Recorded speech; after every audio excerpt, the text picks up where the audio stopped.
বিশ্বাস ছাড়া আলটিমেটলি কখনো কোনো রাজনীতি হয় না, আকীদা ছাড়া কোনো ধরনের আইন হয় না, আকীদা ছাড়া কোনো ধরনের শাসন হয় না।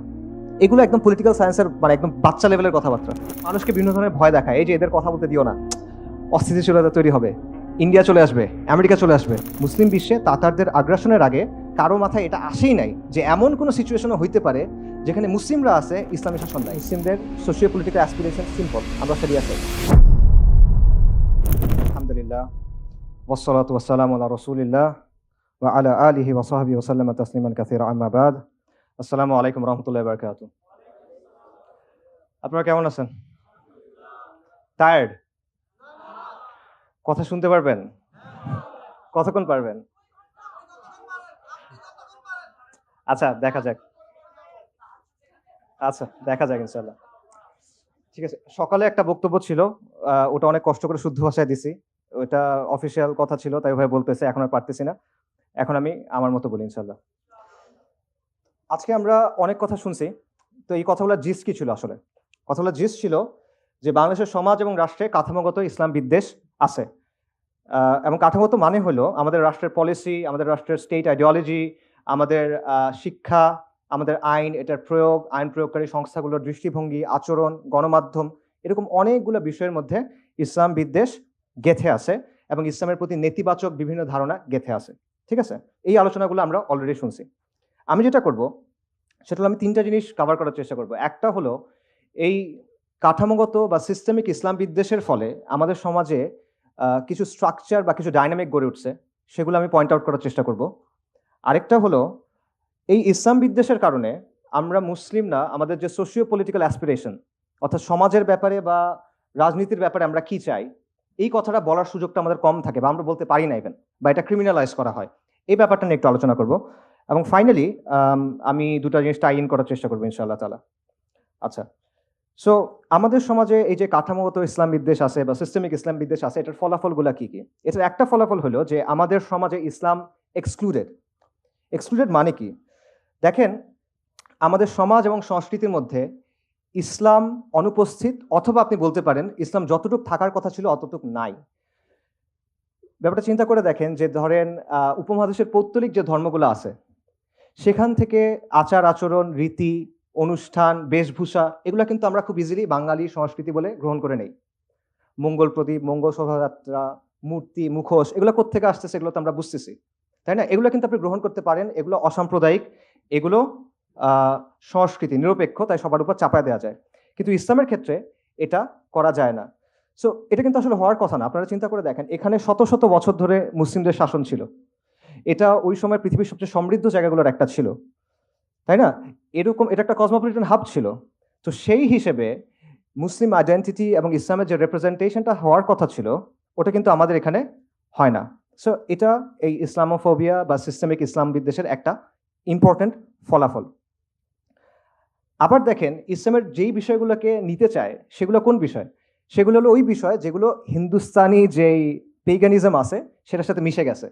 মাজার সংস্কৃতি, ওরস বা এই টাইপের জিনিসপত্রগুলো, এইগুলো তারা গ্রহণ করবে, কিন্তু যেগুলো আদিও অকৃত্রিম ইসলাম সেটার ক্ষেত্রে তারা গ্রহণ করতে চায় না। এরকম একটা ব্যাপারও থাকে। পাশাপাশি দেখেন যে ইসলামের ভিজিবল যে কোনো কিছু, মুসলিমদের জমায়েত হইতে পারে, মুসলিমদের পোশাক হইতে পারে, মুসলিমদের অনুষ্ঠান হইতে পারে, এই জিনিসগুলোকে নেতিবাচকভাবে দেখার একটা টেন্ডেন্সি আছে। আর এটা সবচেয়ে ভালো এক্সাম্পল হলো এই যে হাসিনা, সে একটা কথা বলছিল যে একটা সংবাদ সম্মেলনে, সকালেও এটা বলছি, যে বোরখা পরা মহিলাদের কথা বলতে গিয়ে বলছিল যে এগুলা কি, এটা একদম তাঁবুর মতো হয়ে থাকবে। এবং এটা ইন্টারেস্টিং। কেন ইন্টারেস্টিং? কারণ হাসিনা কিন্তু নিজেকে ইসলাম বিদ্বেষ হিসেবে প্রেজেন্ট করে না। সে প্রেজেন্ট করে সে একজন তাহাজ্জুদ গুজার মানুষ। সে খুব রিলিজিয়াস, জানামাজ সাথে নিয়ে ঘুমায়, মানে বিছনা থেকে গড়ান দিয়ে সে জানামাজে পড়ে, এরকম একটা অবস্থা। তো এই ভাইবে আছে, কিন্তু সেও বুঝে যে এইটা বললে তার সমস্যা হবে না। সে কিন্তু নামাজের ব্যাপারে এটা বলবে না, এত নামাজ পড়ার কি দরকার, এটা কখনো হাসিনা বলবে না। সে কি বলবে, এত বোরখা পড়ার কি দরকার? কারণ সে জানে সমাজের মধ্যে এটার একটা অ্যাকসেপ্টেন্স আছে। ঠিক আছে? সো এই জিনিসটা যে ইসলাম বিদ্বেষ যে আসলে আমরা মনে করতে পারি এটা আসলে ওরকম শক্তিশালী কিছু না, বাট এটা আসলে অনেকাংশে সমাজের মধ্যে নর্মালাইজড। সব বিষয়ে না হলেও অনেক বিষয় আসলে নর্মালাইজড। পাশাপাশি দেখেন যে মুসলিমদের জমায়েতকে ক্ষতিকর হিসেবে দেখানোর একটা টেন্ডেন্সি আছে। করোনার সময় দেখেন সব চলতেছে, মসজিদে জামাত হবে না। কলকারখানায় করোনা যায় না, সে অনেক বড় মুত্তাকি, সে শুধু মসজিদে থাকে, মানে জাহেদ লোক, সে আর কোথাও যাচ্ছে না, সে মসজিদে এসে বসে আছে, এরকম একটা অবস্থা।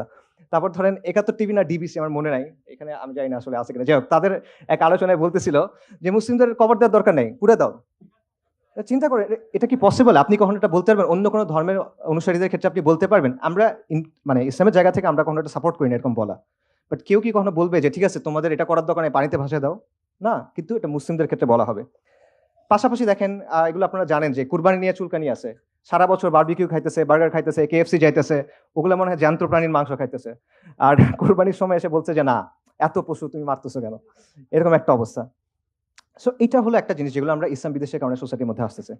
আরেকটা দেখেন যে মুসলিমদেরকে আউটসাইডার হিসেবে দেখানোর একটা প্রবণতা। যে কারণে ভাই যে আলোচনা করতেছিল যে সাহাবা মসজিদে, এই আলোচনা আসলে যে কারণে গুরুত্বপূর্ণ। দেখেন বাংলাদেশে একজন রবীন্দ্র সঙ্গীত শিল্পী ছিলেন, মারা গেছেন, মিতা হক। ওনার একটা বিখ্যাত বা কুখ্যাত বক্তব্য আছে। সেটা হলো যে তুমি মুসলিম ভালো কথা, কিন্তু তুমি বাঙালি না কেন? বাঙালি না মানে তুমি দাড়ি রাখলে, তুমি বোরকা পরলে, তুমি নিকাব পরলে তুমি বাঙালি না, এই কথাটা। তার কথার অর্থটা কি? অর্থটা হলো যে ইসলাম মানো, কিন্তু আমি যেভাবে বলতেছি এভাবে মানো। আমি ঠিক করে দিব তুমি কতটুকু ইসলাম মানন করতে পারবা। আমি একটা ছক দিব, এই ছকটার মধ্যে তুমি ইসলাম মানো, এর বাইরে যাবা না। এর বাইরে যদি যাও তাহলে কি? তাহলে তুমি বাঙালি না। ঠিক আছে? আর এর ভেতরে যদি মানো, আমার কথা যদি শোনো, তাহলে আমরা তোমাদেরকে জায়গা দিব, তোমরা বসতে বসতে পারবে, এখানে তোমাদের জায়গা করে দিব। আচ্ছা, আর যদি কোরআন সুন্নাহ মানো তাহলে তুমি বাঙালি হবে না। এবং এই যে বাঙালি না তুমি, এটা বলার অর্থটা কি? এটা বলার অর্থ মানে আপনি আমার অংশ না, আপনি সমাজের প্রতিনিধিত্ব করেন না, আপনি outsider, you don't belong here. আমরা এখানে খাইতে বসলে তোমরা জায়গা দিব না, তুমি আমাদের লোক না। ঠিক আছে? এইটা হলো যে আপনাকে আউটসাইডার বানায় রাখার একটা ব্যাপার। এবং ব্যাপারটা একটা এরকম যে হয় নিজেকে বদলাও, সহি বাঙালি হও, নইলে বাইর হও। ঠিক আছে? আমরা জমিদার, তোমরা চাষাভুষা, যেমনে বলবো এমনি থাকবা, এরকম একটা ব্যাপার। আচ্ছা, সো মিতা হক সেকুলারদের যে অংশের প্রতিনিধিত্ব করে সেটা এখন কিছুটা দুর্বল, আলহামদুলিল্লাহ। বাকি এই বয়ানটা আসলে যায় নাই এখনো, এই বয়ান এখনো বহাল তবিয়তে আছে। কিভাবে আছে? আপনারা এখন একটা কথা শুনছেন যে বাংলাদেশে আরবের ইসলাম চলবে না, বাংলার ইসলাম চলবে। এই কথার সাথে মিতা হকের কথার আসলে পার্থক্য কি? কোনো পার্থক্য নেই, লিটারেলি কোনো পার্থক্য নেই, এক্স্যাক্টলি সেম কথা। আমি তোমাকে ইসলামের একটা ভার্সন দিব, আমি তোমাকে ইসলামের একটা ছক দিব, এর ভিতরে ইসলাম মানবা, এর বাইরে যাবা না। এর বাইরে গেলে তুমি ভিনদেশি খারেজি। যদি তুমি মনে করো ইন্না দ্বীনা ইনদাল্লাহিল ইসলাম, তাহলে তুমি নাজদের ইসলাম পালন করতেছো। ঠিক আছে? একদম সেম জিনিস। এবং দুই জায়গার মূল কথাটা কি? মূল কথাটা হলো there is a right way to be Muslim and there is a wrong way to be Muslim. There is a right Islam and there is a wrong Islam. আর এটা কে ঠিক করবে কোনটা সঠিক ইসলাম? ওরা ঠিক করবে, ওরা ঠিক করবে। আপনার ওটা মানতে হবে। এবং রাইট উইথ মানে রাইট মুসলিম হলে কি হইতে হবে? আপনার সহি বাঙালি হইতে হবে, আপনার সহি লিবারাল হইতে হবে, আপনার এলজিবিটি কিউ মানতে হবে। মানে তারা আপনাকে শর্ত দিবে, এগুলো মেনে মেনে আপনাকে প্রমাণ করতে হবে যে না ভাই, আমি আসলে তোমার সোসাইটিতে বিলং করি। মুসলিম হও, ইসলাম মানো, আমার কথা বলো মানো, এটা হলো তাদের কথা। সো এটা বেসিক্যালি ইসলামকে নিয়ন্ত্রণ করার একটা চেষ্টা। সো অবভিয়াসলি তারা যেইটা কথা বলে এটা আলটিমেটলি ইসলাম না। এখানে তাওহীদ নাই, এখানে আল ওয়ালা ওয়াল বারা নাই, এখানে হাকিমিয়া নাই, এটা মিল্লাত ইব্রাহিম না। এটা মিল্লাতু শেখ মুজিব হইতে পারে, এটা মিল্লাতু লালন হইতে পারে, এটা মিল্লাতু ফুলান বা ফুলান হইতে পারে, এটা মিল্লাতু ইব্রাহিম না, আলাইহিস সালাতু ওয়াসসালাম। তো এইভাবে এই ইসলাম বিদ্বেষের কারণে এমন একটা সিচুয়েশন তৈরি হয়েছে, সেখানে একদিকে তারা যেটা করতেছে, তারা ইসলাম এবং মুসলিম পরিচয়টাকে ডিফাইন করার চেষ্টা করতেছে যে একটা ছক আছে, এর মধ্যে তুমি থাকতে হবে। এক একজন ছকটা এক এক রকম করে। এটা মনে করেন শাহবাগীরা একটু ছোট রাখে, আরেকজন হয়তো একটু বড় রাখে, বাট আলটিমেটলি তারা এটা কন্ট্রোল করার চেষ্টা করতেছে। অন্যদিকে আপনি যদি তার কথা না মানেন, তখন সে আপনাকে বহিরাগত, ভিনদেশি, খারেজি, অমুক তমুক লেবেল দেওয়ার চেষ্টা করে। এটার সাথে আরেকটা জিনিস রিলেটেড, সেটা হলো অথরাইজড এবং আনঅথরাইজড ইসলাম। ইসলামের কিছু অংশ হলো অনুমোদিত, কিছু অংশ হলো কন্ট্রাব্যান্ড, অননুমোদিত, এটা পালন করা যাবে না। তো ইসলামের কিছু বিষয় এরকম আসলে আছে যেগুলো নিয়ে কথা বলা যায় না। এরকম কোনো বিষয় বলতে পারবেন আপনারা? আচ্ছা, আপনারা তো হযরত শাহজালালের নাম শুনছেন। আচ্ছা, সবাই তাকে খুব পছন্দ করে। শাহজালালের মাজার, শাহজালালের নামে বিমানবন্দর আছে। আচ্ছা, উনি সিলেটে কেন আসছিলেন জানেন? কি নিয়ে আসছিলেন উনি সিলেটে? তলোয়ার নিয়ে আসছিল সিলেটে। হযরত শাহজালাল আল ইয়ামানি এবং শাহপরান আল ইয়ামানি আরব থেকে আরবের ইসলাম নিয়ে আসছিলেন তলোয়ার নিয়ে। ঠিক আছে? তো আপনি শাহজালালের মাজার নিয়ে কথা বলতে পারবেন, এটা সমস্যা না, কিন্তু আপনি তলোয়ারটা নিয়ে বলতে পারবেন না, বা উনি যে আরব থেকে আসছেন এটা নিয়ে আসলে বলতে পারবেন না। এটা হলো একদম সিম্পলি অনুমোদিত ইসলাম, অনুমোদিত ইসলাম। আরেকটা বলি, তিতুমির রাহিমাহুল্লাহ, তিতুমিরকে নিয়ে অনেক কথা আছে। উনি স্বাধীনতা সংগ্রামী, কৃষক বিপ্লবী, এই সেই হ্যান অনেক কথা না। উনি যে ব্রিটিশদের বিরুদ্ধে লড়াই করে একটা জায়গা দখল করে সেখানে যে ইসলামী শরিয়া দিয়ে শাসন করছে, নিজেকে বাদশাহ ঘোষণা করছিলেন, ওনার আন্ডারে ওয়াজির ছিল, শাসন ছিল, এই কথা কিন্তু আপনি জানেন না। কিন্তু তিতুমির কৃষক বিপ্লবী এটা আছে। এইটা আপনি মানতে পারবেন, ওটা অনুমোদিত, ওইটা অন্য অংশটা অনুমোদিত। এবং শরিয়া নিয়ে কথা বলা এটা অবভিয়াসলি আরেকটা বিষয়, যে এটা খুবই ট্যাবু একটা বিষয়। এবং শরিয়া নিয়ে কথা বললে আগে বলা হয়তো জঙ্গি, এখন বলা হবে জঙ্গি, ফ্যাসিবাদী, এবং দুটোই আসলে বিপজ্জনক ট্যাগিং। কারণ এটার মাধ্যমে কি হয়, এটার মাধ্যমে বেসিক্যালি আপনাকে আদারাইজ করা হয় এবং আপনাকে রিপ্রেস করার, মানে আপনার উপর অত্যাচার নির্যাতন করার একটা মানে বৈধতা তৈরি করা হয়, যে ওই যে মানে আপনাকে তো মুমিন বলে করতে পারবে না, আপনি এখন একটা নাম দিতে হবে, রাজাকার, জঙ্গি, এই সেই কিছু একটা নাম বলতে হবে, এটা আর কি। এবং এই ব্যাপারটা এতটাই ডেঞ্জারাস যে যারা নিজেদেরকে মানে ইসলামী ঘরানার মানুষজন, তারাও আসলে শরিয়া নিয়ে কথা বলে একটু ভেবাচাকা খেয়ে যায়, যে আসলে মনে হয় কথাগুলো এখন বলা উচিত হচ্ছে না, পরে মনে হয় বললে ভালোই তো, এরকম একটা ব্যাপার আছে। আচ্ছা, আরেকটা যেটা রেজাল্ট ইসলামোফোবিয়ার, সেটা হলো অ্যাপ্রোপ্রিয়েশন। অ্যাপ্রোপ্রিয়েশন মানে কি, যে তারা দেখবেন ইসলামের বিভিন্ন শব্দ তাদের জন্য ইউজ করে। এটার সবচেয়ে ভালো এক্সাম্পল হলো নির্বাচনের আগে হাসিনার মাথায় হিজাব চলে আসছিল, হাতে তসবি চলে আসছিল। বাকি আমরা ওই যে জুলুম, মাজলুম, শাহাদা, আমাদের দেশে তো নূহ নবীর নৌকা, এই কথাও প্রচলিত ছিল আলাইহিস সালাতু ওয়াস সালাম। এবং এটা কিন্তু জুলাইয়ের আন্দোলনেও আমরা দেখছি।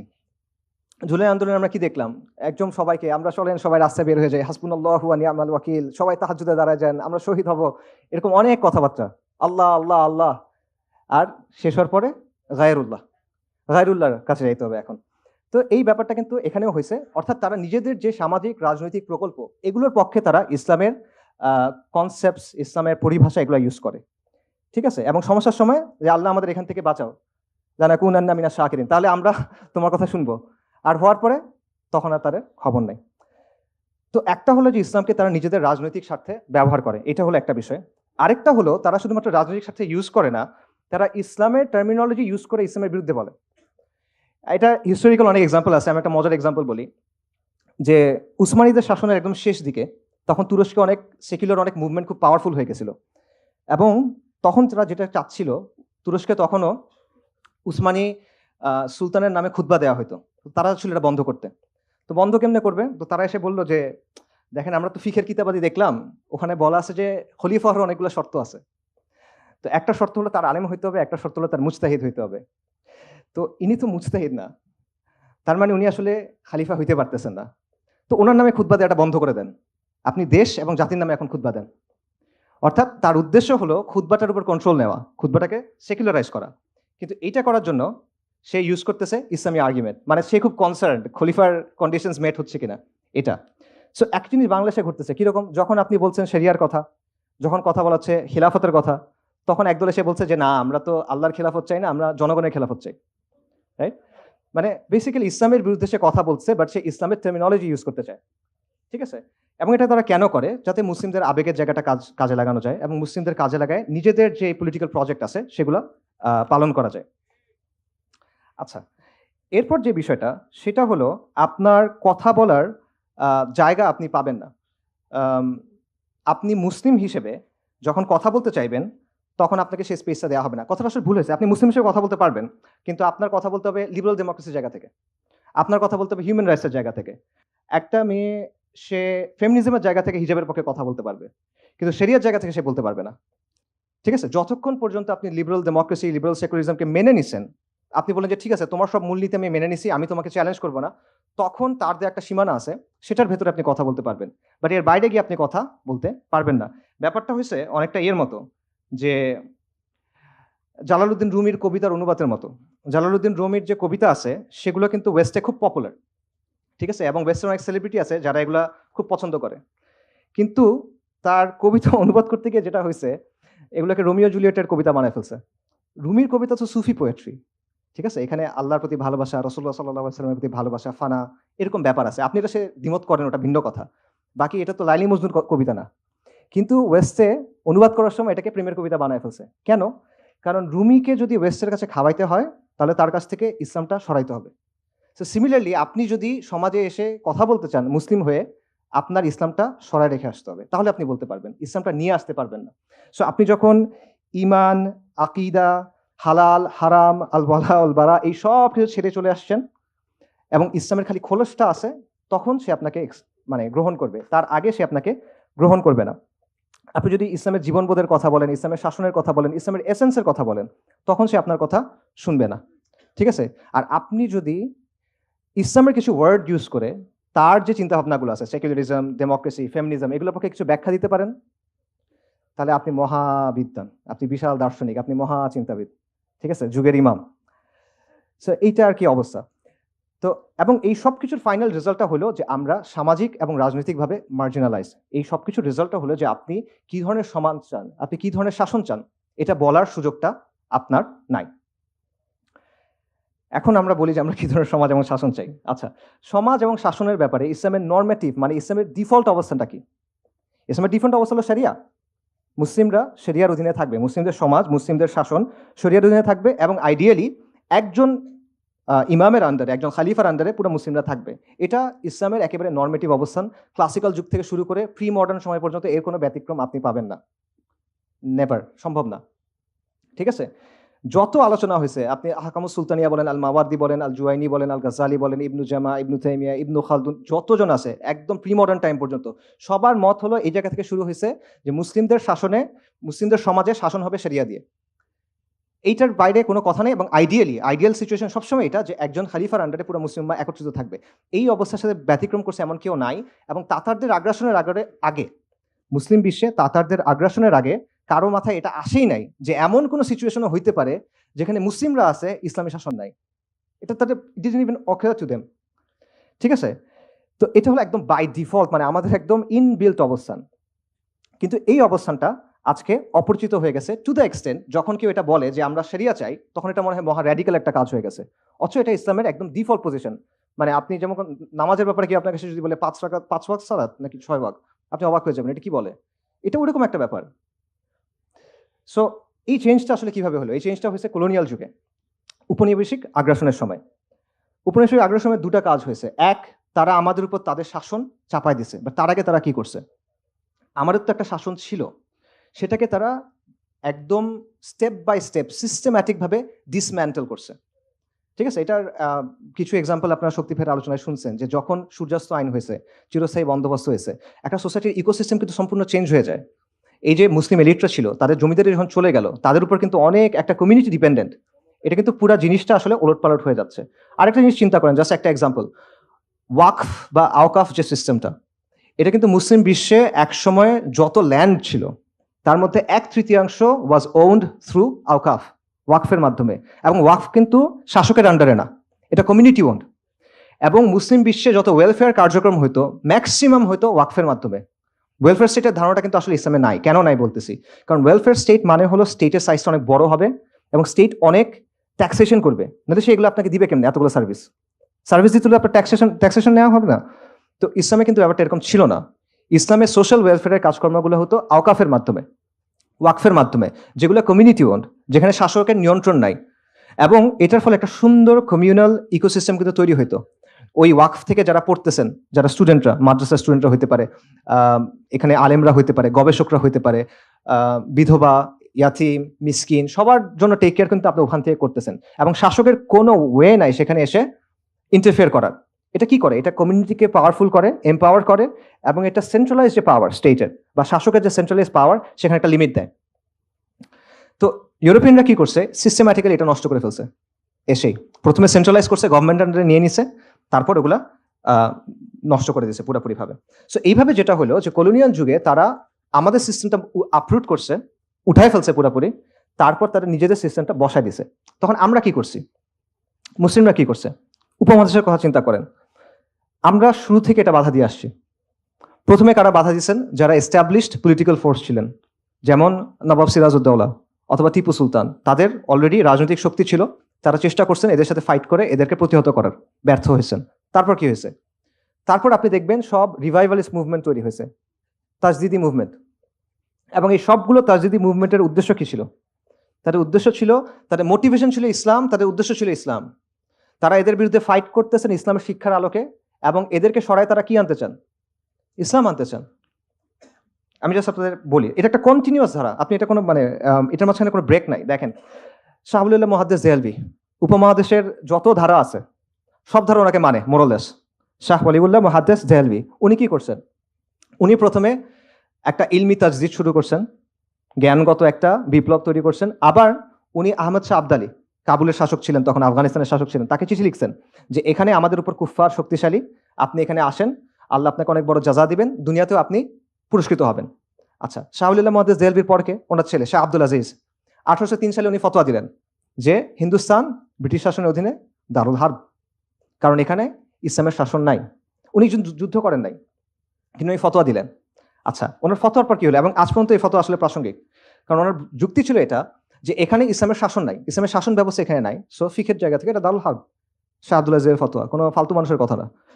আচ্ছা, এরপরে দেখেন শাহ ওয়ালিউল্লাহ এবং শাহ আব্দুল আজিজ তাদের যে দাওয়া, তাদের যে আন্দোলন, এটা রেজাল্ট কি?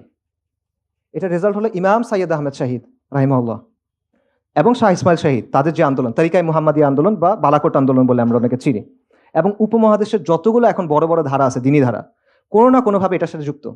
দেওবন্দি ধারা বলেন, আহলে হাদিস ধারা বলেন, বালাকোটি সুন্নি ধারা বলেন, সবাই ইমাম সাইয়্যেদ আহমদ শহীদকে মোরাললেস সম্মান করে, তার প্রতি কৃতজ্ঞ তারা। এবং উনি কি করলেন? ওনার আন্দোলন কি ছিল? প্রথমে ওনার আন্দোলন করলেন যে আমাদের ঈমান আকীদা বিশুদ্ধ করতে হবে, আমাদের কুফর শিরক বিদআত থেকে সরে আসতে হবে। এটা ছিল প্রথম ধাপে। তারপরের ধাপে গিয়ে কি বললেন? যে ইসলামী ইমারা কায়েম করতে হবে। সাইয়্যেদ আহমদ শহীদের মূল প্রজেক্ট এটাই ছিল। ঠিক আছে, আচ্ছা, আলাদা পলিটি তৈরি করা যায়, মানে ওনার চিন্তাটা ছিল এটা যে মুসলিমদের এখন আলাদা একটা পলিটিক্যাল এন্টিটি লাগবে, এভাবে হবে না।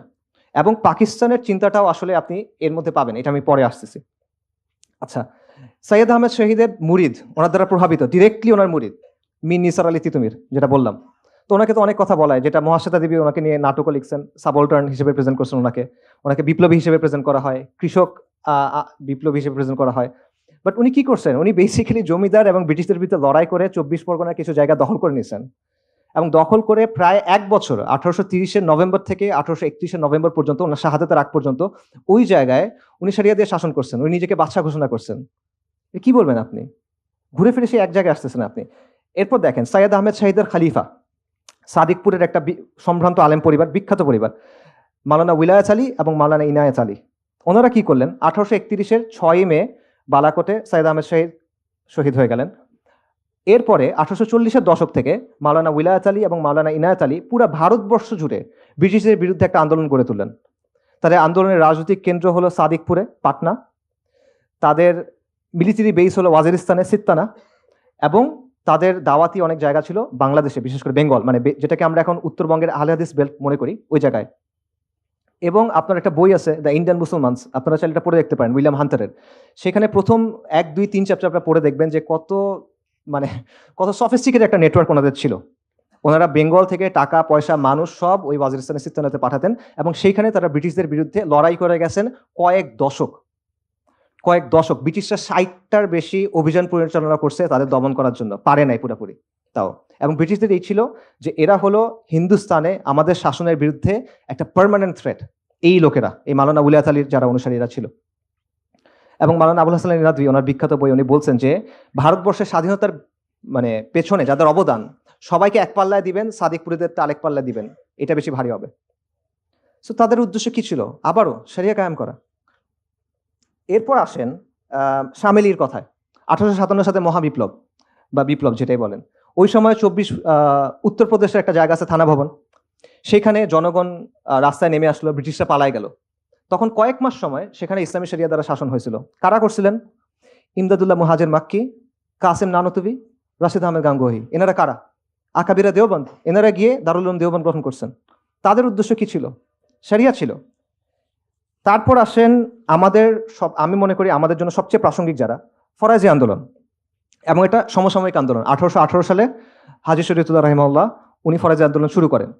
ফরাজি আন্দোলন যুদ্ধ করে নাই। বালাকোট এবং তিতুমির, বাঁশের কেল্লা, দুটা তো কাছাকাছি সময়, মেতে একটা, নভেম্বরে একটা। এরপরে ওনারা যুদ্ধ করেন নাই, কিন্তু ওনারা ওনাদের মতো আন্দোলন চালায় গেছেন। তাদের অবস্থান ছিল হিন্দুস্তান দারুল হার্ব, এই জন্য ওনারা জুমার নামাজ পড়তেন না। এখন এটা ফিকিভাবে আপনি তার সাথে দ্বিমত করেন, ওটা ইস্যুটা না। আমার পয়েন্টটা হলো যে এটা কিন্তু একটা পলিটিক্যাল পজিশন।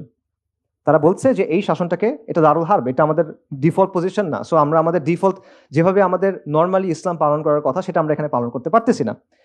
পাশাপাশি তারা কিন্তু বিভিন্ন ধরনের আন্দোলন করছেন। আমরা ফরাজি বলতে বুঝি যে তারা হয়তো বা শুধুমাত্র কুফর শিরক বিদার বিরুদ্ধে কথাবার্তা বলছে, বাট ব্যাপারটা কিন্তু এরকম না। তাদের একটা অর্গানাইজেশনাল স্ট্রাকচার ছিল, তাদের প্যারামিলিটারি বাহিনী ছিল, লাঠিয়াল বাহিনী ছিল। তারা চর দখল করতেন, আন্দোলন করতেন, বিভিন্ন কৃষক আন্দোলন তারা করছেন, বিভিন্ন অসহযোগ আন্দোলন তারা করছেন। এবং তারা রাষ্ট্রের উপর চাপ প্রয়োগ করছেন। একটা ইন্টারেস্টিং ঘটনা আছে, সেটা হলো যে একবার হাজী শরীয়তুল্লাহর ছেলে, তারপর যিনি নেতা হয়েছেন দুদু মিয়া, ওনাকে একবার পুলিশ ব্রিটিশরা ধরে নিয়ে গেছে। তো রায় হবে ফরিদপুর আদালতে, এবং আদালতের পাশ হলো নদী। তো রায়ের দিন ফরাইজিরা 3000 নৌকা নিয়ে হাজির হয়েছে, নৌকা ভর্তি লাঠিয়াল। যে রায় যদি দুদু মিয়ার পক্ষে যায় তাহলে তো ঠিক আছে, যদি পক্ষে না যায় আদালত ভেঙে বের করে নিয়ে যাবে। সো তারা ওইভাবে প্রেশারও দিচ্ছেন, প্রেশারাইজও করছেন, ঠিক আছে। এবং পরে শেষ পর্যন্ত তার পক্ষে রায় দিছিল, আর ভাঙতে হয় নাই। এর বাইরে ফরাইজিদের নিজস্ব আদালত ছিল, তাদের শরিয়া আদালত ছিল, তাদের যে কন্ট্রোল যে জায়গাগুলো ছিল সেখানে তাদের শরিয়া আদালত ছিল, যেখানে হানাফি ফিক অনুযায়ী শাসন হইতো। এবং ডক্টর মুহাম্মদ আহসানুল্লাহ ফয়সাল কিছুদিন আগে মারা গেছেন রাহিমাহুল্লাহ, ওনার একটা থিসিস আছে, এটা ফরাইজিদের নিয়ে সবচেয়ে ডিটেল কাজ আমার দেখা, মুইনুদ্দিন খানের কাজের চেয়ে অনেক বেশি ডিটেল। ওখানে উনি এই সবগুলো আনছেন যে শুধু ঢাকা, বৃহত্তর ঢাকা অঞ্চলে 22টা শরিয়া আদালত ছিল তাদের, ফরাইজিদের, ঠিক আছে। তো এই আবারও দেখেন ঘুরে ফিরে ফরাইজি আন্দোলন যারা আলটিমেটলি স্ট্রাগলে যায় নাই, আর্ম স্ট্রাগলে যায় নাই, তারাও আলটিমেটলি কি চাইছে? শরিয়া চাইছে।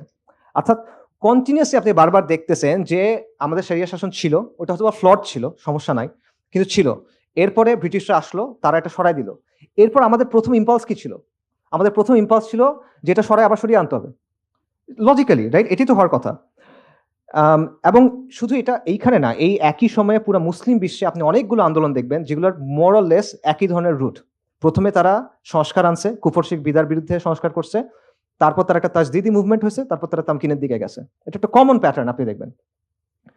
এবং শুধু এইটা না, এই যে পাকিস্তান যে রাষ্ট্র, এটার সাথে এই সিলসিলা সম্পর্ক আছে।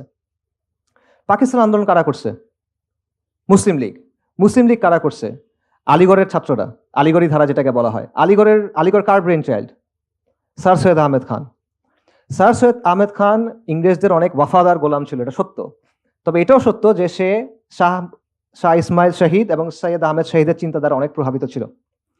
এবং এটা সবচেয়ে বড় প্রভাব সেটা হলো ইমাম সাইয়দ আহমেদ কি চাচ্ছিলেন? উনি চাচ্ছিলেন মুসলিমদের একটা আলাদা পলিটিক্যাল এন্টিটি হোক, একটা ইসলামী ইমারা, মুসলিমদের একটা আলাদা জায়গা হবে যেখানে শরিয়া দিয়ে শাসন হবে। এই জায়গাটা সৈয়দ আহমেদও গ্রহণ করছে, আলিগড়িটাও গ্রহণ করছে, মুসলিম লীগও গ্রহণ করছে। খালি একটা জিনিস বদলায় ফেলছে, মুসলিমদের একটা আলাদা পলিটি হবে। সৈয়দ আহমেদ শহীদ বলছেন এটা শরিয়া দিয়ে শাসন হবে, আর ওখানে আস্তে আস্তে এটা চেঞ্জ হয়ে গেছে, এটা লিবারাল সেকুলারিজম দিয়ে শাসন হবে। বাট এটা বীজটা কিন্তু এইখানে। এবং এইটা নিয়ে একটা খুব ভালো থিসিস আছে এডিনবারা ইউনিভার্সিটি একজনের, আপনারা চাইলে ওটা পড়তে পারেন, লম্বা অনেক নাম বলতেছি না। ইভেন পাকিস্তানের যে অবজেক্টিভ রেজলিউশন, যেটা কারারদাদে মাকাসেদ বলে, সেখানে একটা কথা আছে যে এটা কুরআন সুন্নাহর বাইরে কোনো কিছু এখানে আসবে না, এরকম একটা কথা আছে। এই কথাটা কেন আসলো? এরা তো সবাই সেকুলার, ওরা এই কথাটা কেন আনলো? কারণ ওই সময় পর্যন্ত ব্যাপারটা এমন ছিল যে মুসলিমরার জন্য তো এইটাই ডিফল্ট, যে আমরা তো আসলে শরিয়ার অধীনেই থাকবো, রাইট? সো ইভেন পাকিস্তান, যেটা একটা সেকুলার স্টেট, যেটাতে আসলে এইসব কথা অ্যাড করে আলটিমেটলি কোনো লাভ হয় নাই, বাট স্টিল ওই দেশটা যখন তৈরি হচ্ছে, যখন তাদের অবজেক্টিভ রেজলিউশন তৈরি হচ্ছে কনস্টিটিউশনের, তখন কারারদাদে মাকাসেদ যেটা, সেখানে তারা এই জিনিসটা ইনক্লুড করতে বাধ্য হয়েছে। এইটা হলো অবস্থা। সো এই কথাগুলো আমি কেন বললাম? এই কথাগুলো আমি বললাম যে এর মাধ্যমে আমরা কি বুঝলাম, সেটা হলো যে শরিয়া এটা আমাদের একদম মৌলিক অবস্থান, এটা নতুন করে প্রমাণ করার কিছু নাই, শুরু থেকে এটা আমাদের অবস্থান। তো এবং এটা নন নেগোশিয়েবল অবস্থান। এত কথা বলে এটা আসলে প্রমাণ করার দরকার ছিল না, বাট মানুষ বলে যে এটা হঠাৎ করে কোনো একটা কথা নিয়ে আসতেছে। না, এটা হঠাৎ করে কোনো কথা না, এটা আমাদের আকাইদি অবস্থান, এটা নুসুসি অবস্থান, এটা ফিকহি অবস্থান, এটা আমাদের ঐতিহাসিক অবস্থান এবং আমাদের পূর্বপুরুষদের গৌরবের উত্তরাধিকার। We are heirs of their glory, কিন্তু আমরা রিলাক্টেন্ট heirs, মানে আমরা উত্তরাধিকার সূত্রে একটা সম্পদ পাইছি, কিন্তু আমরা এটা গ্রহণ করতে চাই না, গড়িমসি করতেছি আমরা। ব্যাপারটা আসলে এরকম। সো দুইটা পয়েন্ট, আমাদের রাজনৈতিক অবস্থান হলো বেসিক্যালি মুসলিমদের সোশিও পলিটিক্যাল অ্যাসপিরেশন সিম্পল, আমরা শরিয়া চাই, দ্যাটস ইট। এর বাইরে আর কিছু না, এর বাইরে অন্য কিছু চাওয়ার ইখতিয়ার আল্লাহ আমাদের দেন নাই, এটা সুযোগ নাই। ইন্না দীনা ইনদাল্লাহিল ইসলাম। কিন্তু আজকে এই বিষয়টা অপরিচিত হয়ে গেছে এবং এটা ক্রিমিনালাইজ করা হয়েছে, এটা ট্যাবু হয়ে গেছে, যেটা মনে হয় অদ্ভুত কিছু একটা, মানে আপনি তোমরা সরিয়ে যাচ্ছ, এটা কি আবার? এবং এই কাজটা হয়েছে দুইটা ধাপে। প্রথম ধাপটা হলো, দেখেন এই যে ইসলামিস্ট বলি না আমরা, ইসলামিস্ট কারা? ইসলামিস্ট বলার মানেটা কি আসলে? ওরা ইসলামিস্ট বলতে কাদের বোঝায়? যারা শরিয়া চায়। এটা তো মুসলিমদের মধ্যে আলাদা কোনো ধারা হওয়ার কথা না, এটা তো আমাদের ডিফল্ট পজিশন, যেটা আমি এতক্ষণ বললাম। এটা কিভাবে হইলো? উসমানীদের পতন হওয়ার পর স্বাভাবিকভাবে মুসলিম বিশ্বে অনেকগুলো আন্দোলন তৈরি হলো, যাদের উদ্দেশ্য ছিল মুসলিমদের রিভাইভাল। স্বাভাবিকভাবে এটার মধ্যে ইখওয়ানুল মুসলিমিন আছে, জামাত ইসলামী আছে, জর্ডানের তাকিউদ্দিন নাভানির ওনাদের আন্দোলন আছে, সাইদ কুতুব রাহিমুল্লাহ দাওয়া আছে, এটসেট্রা। তো এই ধারাটা যখন তৈরি হইলো তখন ওয়েস্টার্নাররা এটা একটা নাম দিল যে এরা হলো ইসলামিস্ট। এটা মুসলিমদের মধ্যে আলাদা একটা ক্যাটাগরি। সব মুসলিম খারাপ না, ইসলামিস্টরা খারাপ, ওরা একটা জিনিস চায়। সো এইভাবে প্রথমে একটা ক্যাটাগরাইজেশন করলো। এরপরে কয়েক দশক চলে গেল, 80-র দশক আসলো, ইসলামিস্টদের মধ্যে কেউ কেউ তখন ডেমোক্রেসিগুলো একটু গ্রহণ করলো। তখন তারা আরেকটা ভাগ করলো যে ভালো মুসলিম আছে, খারাপ মুসলিম আছে। খারাপ মুসলিম হলো এই ইসলামিস্টরা। ইসলামিস্টদের মধ্যে কিছু মন্দের ভালো আছে, ওরা ডেমোক্রেসি একটু মানে। আর একটা আছে, কিছু আছে একদম খারাপ, এগুলো হলো র্যাডিক্যালস। ঠিক আছে? সো এই দুই ধাপে আলটিমেটলি এটা হয়েছে। এবং আজকে আমরা কোন অবস্থায় আসি? আজকে যারা ওই যে পলিটিক্যাল ইসলামিস্ট, তারা এখন আর শরিয়ার কথা বলে না। এখন শরিয়ার কথা শুধুমাত্র র্যাডিক্যালরাই বলে, আর কেউ আসলে বলে না।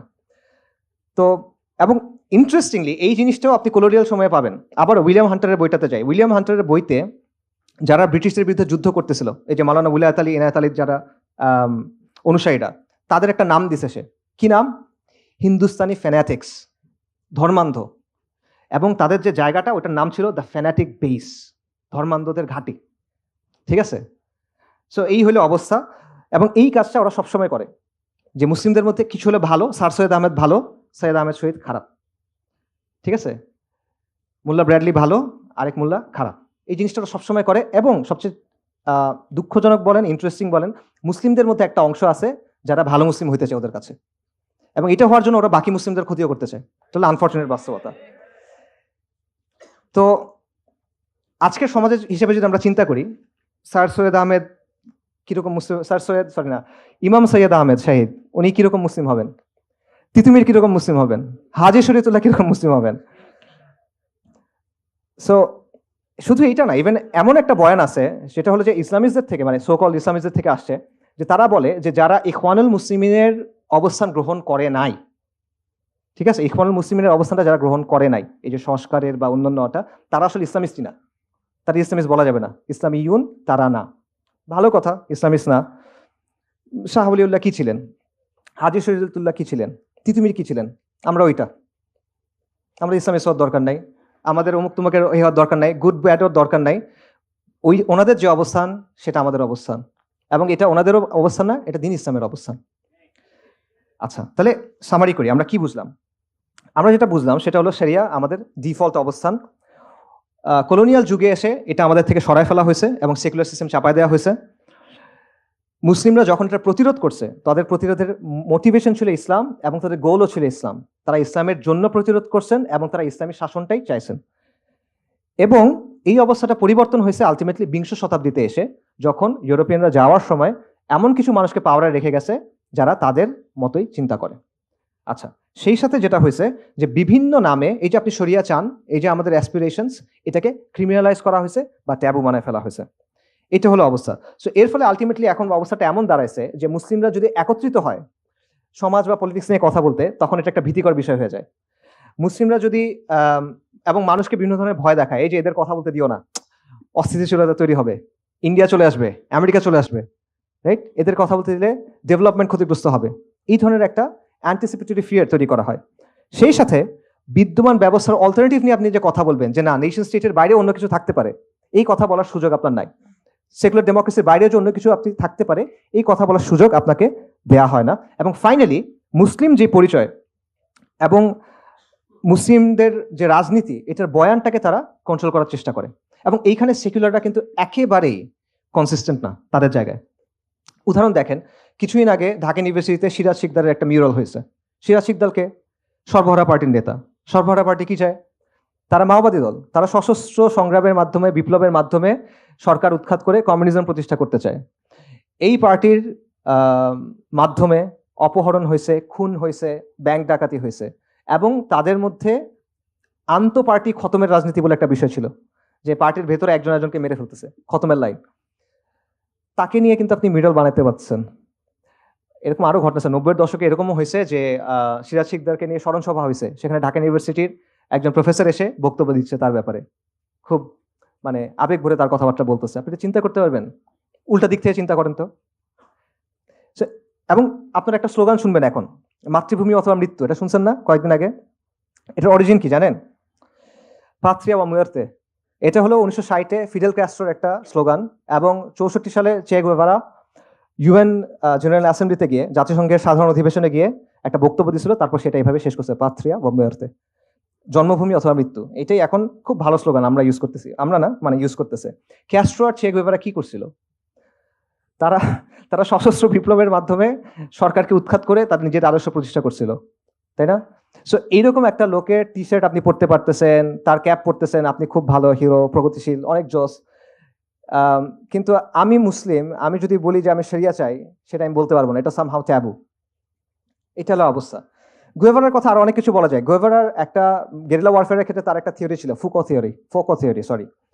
এই থিওরি থেকে ইনফ্লুয়েন্স হয়ে ল্যাটিন আমেরিকার অনেকগুলো দল আরবান গেরিলা ওয়ারফেয়ার শুরু করছিল। যদিও গুয়েভারার থিওরি ছিল রুরাল এরিয়া নিয়ে, ওটা ভিন্ন আলোচনা। আরবান গেরিলা ওয়ারফেয়ার মানে কি? Basically terrorism. তার মানে হচ্ছে গুয়েভারা বেসিক্যালি টেরোরিজমের একজন তাত্ত্বিক, কিন্তু আপনি তাকে সেলিব্রেট করতে পারতেছেন, কোনো সমস্যা নাই। চে গুয়েভারার আন্ডারে বৈপ্লবিক আদালতের মাধ্যমে অনেক মানুষের ফাঁসি হয়েছিল। মানুষের রক্ত তার হাতে লেগে আছে, ভালো খারাপ ওটা পরে আলোচনা, বাট লেগে তো আছে। তাকে সেলিব্রেট করতে কোনো সমস্যা নাই। কিন্তু আমি যদি শরিয়ার কথা বলি, আমি আপনার কোনো আইন ভাঙতেছি না, কিন্তু আমি বলতেছি আমার জায়গা থেকে যে আমি শরিয়া চাই, আমি এটা মানি না, তখন আপনি এটা বলতে দিবেন না। এটা একেবারেই কনসিস্টেন্সি না, এবং এটা সেকুলারদের চরম ধরনের ইনকনসিস্টেন্সি, যেটা তারা আসলে স্বীকার করে না এবং তারা আসলে আড়াল করে রাখতে চায়। মৌলিক সমস্যা কোন জায়গায়? মৌলিক সমস্যাটা হলো, দেখেন, বিশ্বাস ছাড়া আলটিমেটলি কখনো কোনো রাজনীতি হয় না, আকিদা ছাড়া কোনো ধরনের আইন হয় না, আকিদা ছাড়া কোনো ধরনের শাসন হয় না। এগুলো একদম পলিটিক্যাল সায়েন্সের মানে একদম বাচ্চা লেভেলের কথাবার্তা, ঠিক আছে? মানে নিউট্রাল কখনো কোনো আইন হইতে পারে না।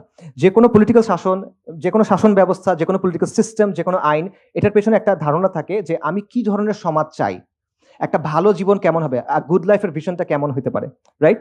সমাজ কেমন হওয়া উচিত। তো এই যে ঔচিত্যের যে ধারণা, এটা কোত্থেকে আসবে আপনার কাছে? আপনার তো একটা মেটাফিজিক্স আছে, আপনার একটা আকিদা আছে, সেখান থেকে এটা আসতেছে, তাই না? তো আপনি যেটাই বলেন, যত নিউট্রালিটি কথা বলেন, যাই বলেন, আলটিমেটলি এখানে বিলিফ থাকে, এখানে ওয়ার্ল্ড ভিউ থাকে। আর এখানেই মানুষের মতপার্থক্য হয়। মতপার্থক্য হয় দেখে কনফ্লিক্ট হয়, কারণ মানুষ মৌলিক বিশ্বাসের ব্যাপারে একমত হইতে পারে না। আবারও এগুলো একদম পলিটিক্যাল সায়েন্সের লিবারালিজমের 101 কথাবার্তা, যে মানুষ যদি মৌলিক বিষয়ের ব্যাপারে একমত হইতে না পারে, তাহলে তুমি সলভ করবা কেমনে? এখানে কনফ্লিক্ট রেজলিউশনটা কেমনে হবে?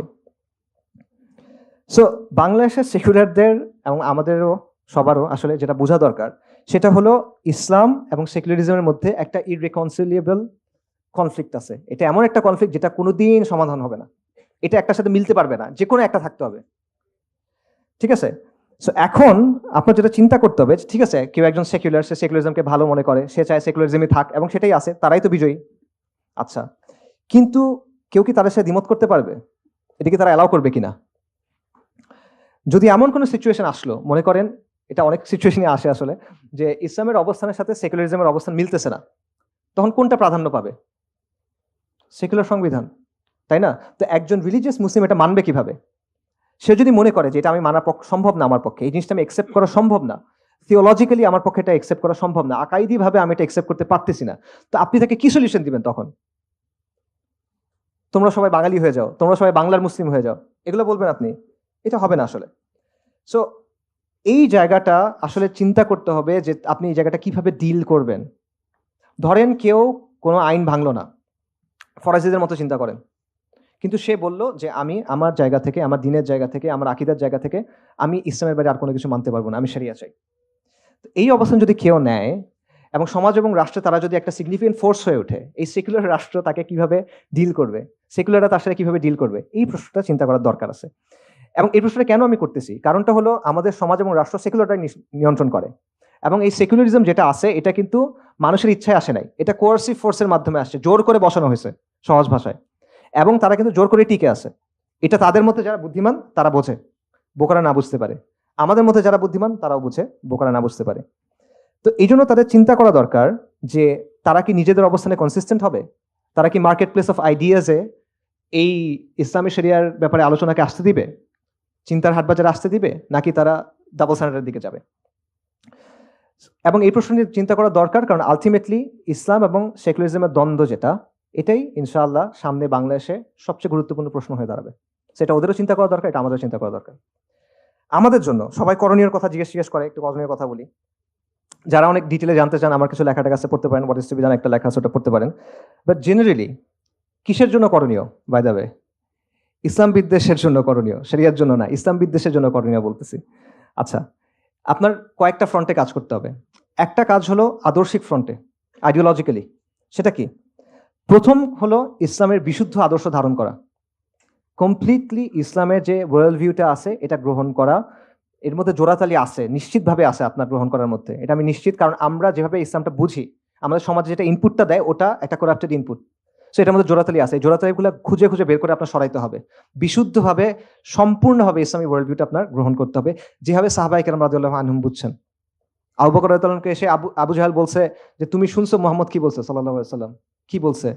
যে উনি একদিনে নাকি এক রাতে নাকি মক্কা থেকে জেরুজালেম গেছে, আবার ফিরে আসছে। এটা তুমি বিশ্বাস করো নাকি? বলছে উনি এটা আসলেই বলছেন বিশ্বাস করি, এই জন্য ইনি আসাদ্দিক। এটা হলো ইমান। এইভাবে আপনার ইসলামটাকে গ্রহণ করতে হবে। সো এটা হলো প্রথম কাজ। দ্বিতীয় যেটা কাজ সেটা হলো এই ইসলাম বিদ্বেষের যে স্তম্ভগুলো আছে, যেগুলো ভাইদের আলোচনায় অনেকগুলো আসছে, সেকুলারিজম, বাঙালি জাতীয়তাবাদ ইত্যাদি ইত্যাদি, এগুলোকে আপনার আউটরাইট অ্যাটাক করতে হবে আদর্শিকভাবে। আউটরাইট অ্যাটাক করা, ডিলেজিটিমাইজ করতে হবে কমপ্লিটলি। আপনি এর সাথে কুসুম কুসুম ভালোবাসা করতে পারবেন না, যে ঠিক আছে এটা একটু আছে ওইটা একটু আছে, না না এটা ভালো ওইটা ভালো, এইরকম করলে রবীন্দ্রনাথের কবিতা আসলে খুব ভালো, রবীন্দ্রনাথের কবিতা খুব ভালো, খুবই ভালো, তার লেখাও খুবই ভালো, but it doesn't concern me. আমি তার সাহিত্যমান নিয়ে আলোচনা করতে আসি নাই। এটা আমার আইডেন্টিটি, অস্তিত্বের একটা প্রশ্ন। আমার যখন ফ্রি টাইম থাকবে আমি তখন এগুলো করবো, বউকে শোনাবো, ওটা ভিন্ন বিষয়। ঠিক আছে? সো এই ব্যাপারে আপনার কুসুম কুসুম অ্যাপ্রোচ নিলে হবে না। You have to completely delegitimize them. এই আইডেন্টিটি, এই ন্যারেটিভ আপনার ভেঙে ফেলতে হবে। এটা রেখে আপনি কখনো এই হতে পারবেন না। এখানে কোনো হাফ মেজার নাই। Half measure always fails. You have to go full in. এটা হলো একটা বিষয়। আরেকটা হলো আদর্শিক অঙ্গনের আরেকটা কাজ, যেটা আমি বারবার বলি, আবারও বলবো, বলে যাবো ইনশাল্লাহ। সেটা হলো ইসলাম এবং সেকুলারিজমের যে দ্বন্দ্ব, এটাকে আপনার বারবার সামনে নিয়ে আসতে হবে। যখন একটা সমাজের মধ্যে কোনো একটা দ্বন্দ্বের ব্যাপারে মানুষ একমত হয় যে আসলে এটা একটা প্রবলেম, তখন ওই সমাজটা কোনো একটা দিকে যাইতে পারে। তার আগ পর্যন্ত এটা ঘুরতে থাকবে। অনেক কিছু হবে, 69 হবে, 90 হবে, 24 হবে, 37 হবে, 51 হবে, অনেক কিছু হইতেই থাকবে। কিন্তু আপনি ঘুরতে থাকবেন, পরিবর্তন আসবে না। আপনার ওটা একটা জায়গায় নিয়ে যেতে হবে। এটা নিয়ে যাওয়ার সবচেয়ে সহজ, মানে এটা ওই যে নবীদের দাওয়ার তো অনেকগুলো স্টাইল ছিল, এক একজন এক এক রকম স্টাইল ছিল আলাইহিস সাল্লাতু ওয়াস সালাম। ইব্রাহিম আলাইহিস সালাম এই কাজটা কিভাবে করছিলেন? উনি গিয়ে মূর্তি ভেঙে দিয়েছেন ডিরেক্ট গিয়ে। তো এটা হলো মিলাতু ইব্রাহিম, ওনার স্টাইল এটা। আমরা এইভাবে হয়তো পারবো না, ওই আজিমাত আমাদের নাই। বাকি এটা বোঝা, এটা বোঝা যে মূল জায়গাটা আপনার নিতে হবে এবং সমাজকে বাধ্য করতে হবে এই জায়গায় আসতে। নইলে আবার এটা ঘুরতে থাকবে ঘুরতে থাকবে ঘুরতে থাকবে, মানুষ মরবে, এই হবে সেই হবে, আলটিমেটলি কোনো পরিবর্তন আসবে না। এর বাইরে বাকি সব কিছু at the end of the day will amount two exercises in futility. Ultimately এখান থেকে তেমন কিছু আসবে না। আচ্ছা, এটা হলো একটা। কাজের ক্ষেত্রে কি করবেন? কাজের ক্ষেত্রে প্রথম যে পয়েন্টটা সেটা হলো আমাদের সামাজিক শক্তি অর্জন করতে হবে। সামাজিক শক্তি মানে কি?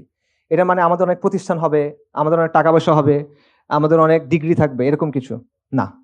এটা সামাজিক শক্তি না। আমি সামাজিক শক্তি একটা স্পেসিফিক পলিটিক্যাল সেন্সে ইউজ করতেছি। সামাজিক শক্তি মানে হলো আপনার চারপাশের যে পরিস্থিতি, আপনার চারপাশের যে এনভায়রনমেন্ট, এটাকে আপনি চেঞ্জ করতে পারেন বা ইনফ্লুয়েন্স করতে পারেন। এটা হলো সামাজিক শক্তি। এবং এটা একটা পলিটিক্যাল ডেফিনেশন। জিন শার্প নামে একজন পলিটিক্যাল সায়েন্সিস্ট ছিল, মারা গেছে, আমেরিকান। তার লেখা এটা আছে, এবং শুধুমাত্র তার লেখা না, আরো অনেকের লেখায় আছে। আমি স্পেসিফিক এই অর্থে বলতেছি সামাজিক শক্তি। অর্থাৎ আপনার সমাজে নেগোশিয়েট করার ক্যাপাসিটি অর্জন করতে হবে, আপনার প্রেশারাইজ করার ক্যাপাসিটি অর্জন করতে হবে। তা না হলে হবে না। আপনার অনেক টাকা পয়সা আছে কিন্তু এই ক্যাপাসিটি নাই, লাভ নাই, দখল হয়ে যাবে। আপনার অনেক প্রতিষ্ঠান আছে, এই ক্যাপাসিটি নাই, লাভ নাই, টেক ওভার করবে। ঠিক আছে? সো সামাজিক শক্তি হলো এমন সব ধরনের প্রভাব ও চাপ প্রয়োগের সক্ষমতার সমষ্টি, যেটা সমাজের এক গোষ্ঠী আরেক গোষ্ঠীর উপর প্রয়োগ করে। একদম বইয়ের ডেফিনেশন বললাম। আচ্ছা, ঠিক আছে। এবং এই যে সামাজিক শক্তি, এটা হলো পরের কাজ। এই সামাজিক শক্তি কখনো একা একা হয় না, এটা সামষ্টিকতা থেকে আসে, কালেকটিভ অ্যাকশন থেকে আসে। ঠিক আছে? আপনি একা একা এটা অর্জন করতে পারবেন না, আপনার একসাথে হইতে হবে। এটা না হলে এটা হবে না। সো এই সামষ্টিক কাজ কিভাবে করবেন? কমিউনিটি অ্যাক্টিভিটি হতে পারে, সোশ্যাল অ্যাক্টিভিজম হতে পারে, দাওয়া হতে পারে, বাট করতে হবে। এবং এটা কেন আপনি করবেন? এটা করবেন কারণ এই সমাজ আপনাকে দাঁড়ানোর জায়গা দিতে চায় না। আপনার ওই জায়গাটা করে নিতে হবে। এটা আরেকজন এসে দিয়ে যাবে না, কিন্তু এটা আপনাকেই করতে হবে। আপনার ছেলে এসে করবে না, আপনাকেই করতে হবে। সো এই জন্য আজকে যেহেতু এই জায়গাটা আপনার নাই, আপনি কোনো দল করেন না, আপনি কোনো নির্বাচন করেন না, আপনি মাদ্রাসা স্টুডেন্ট না, মাওলানা না, এটসেট্রা এটসেট্রা, তো আপনার কথা বলার সুযোগ নাই। এই তুমি কে, কথা বলছো কেন, যাও গা, জঙ্গি, এরকম। সো আপনার ওই জায়গাটা তৈরি করে নিতে হবে। এটা আপনাকে কেউ এনে ব্লাটিতে সাজায় এনে দিবে না। ঠিক আছে? উল্টো দিকে হেঁটে হেঁটে আসলে সমাজের যে স্রোত এটা আপনাকে পরিবর্তন করতে হবে, এটা আর কোনো অপশন নাই। এখানে কোনো ম্যাজিক বুলেট সমাধান নাই। আপনার একদম গ্রাসরুটস থেকে কাজ করতে হবে। আপনার নিজের এলাকা, নিজের পাড়া, নিজের গ্রাম, নিজের ইউনিভার্সিটি বা নিজের প্রতিষ্ঠান, এই জায়গাগুলো থেকে কাজ করতে হবে। এটা ছাড়া অপশন নাই। এবং এই কালেকটিভ অ্যাকশন, এই সোশ্যাল অ্যাক্টিভিজমের মাধ্যমে আপনার ওই অবস্থানটা তৈরি করে নিতে হবে। সো সমাধান এগুলো হলো আসলে সমাধানের জন্য অ্যাকচুয়াল স্টেপস, বোরিং স্টেপস। শুনতে ভালো লাগে না, গরম না, তেমন জজবা আসে না এগুলো শুনলে, কিন্তু আলটিমেটলি এগুলাই সমাধান আমি মনে করি। ফরাইজিরা কি করছিল দেখেন, তাদের জন্য অনেক অপশন বন্ধ ছিল, বাট স্টিল কিন্তু তারা কিন্তু একটা ব্যবস্থা করছিল। সরি, একটা কথা আমি বলতে ভুলে গেছি। ফরাইজিদের ব্যাপারে ব্রিটিশ আমলে একটা ম্যাজিস্ট্রেট ছিল, নবীন চন্দ্র সেন, তার একটা কথা ছিল, বিখ্যাত উক্তি, যে ফরাইজিরা ব্রিটিশ রাজের অধীনে রাষ্ট্রের ভিতরে একটা রাষ্ট্র কায়েম করছে, স্টেট উইদিন এ স্টেট, এই হিসেবে তারা করছিল। সো একটা কালেকটিভ শক্তি হিসেবে আপনার সমাজে হাজির হইতে হবে এবং একটা নতুন সোশ্যাল ব্লক হিসেবে আপনার নিজেকে গড়ে তুলতে হবে। তখন আপনি নেগোশিয়েট করতে পারবেন, তখন আপনি চাপ দিতে পারবেন, তখন আপনার কথা তারা শুনতে বাধ্য হবে। তার আগ পর্যন্ত সে শুনবে না, সে কন্টিনিউসলি জমিদার কন্টেস্টে চেষ্টা করবে চাষাভূষাদেরকে দমন পীড়ন করতে। ঠিক আছে? আচ্ছা, সো শর্তগুলো, কাজগুলো কি কি বললাম? একটা হলো আদর্শিক বিশুদ্ধি, পরিপূর্ণভাবে ইসলামী ওয়ার্ল্ড ভিউ ধারণ করা। ইসলাম বিদ্বেষের আদর্শিক যে স্তম্ভগুলো আছে সেগুলোকে আউটরাইট রিজেক্ট করা এবং অ্যাটাক করা। ইসলাম এবং সেকুলারিজমের দ্বন্দ্বকে সমাজের মূল দ্বন্দ্বে পরিণত করা, এবং কালেকটিভ অ্যাকশন, কমিউনিটি অ্যাক্টিভিজম, এবং এর মাধ্যমে সামাজিক শক্তি অর্জন করা।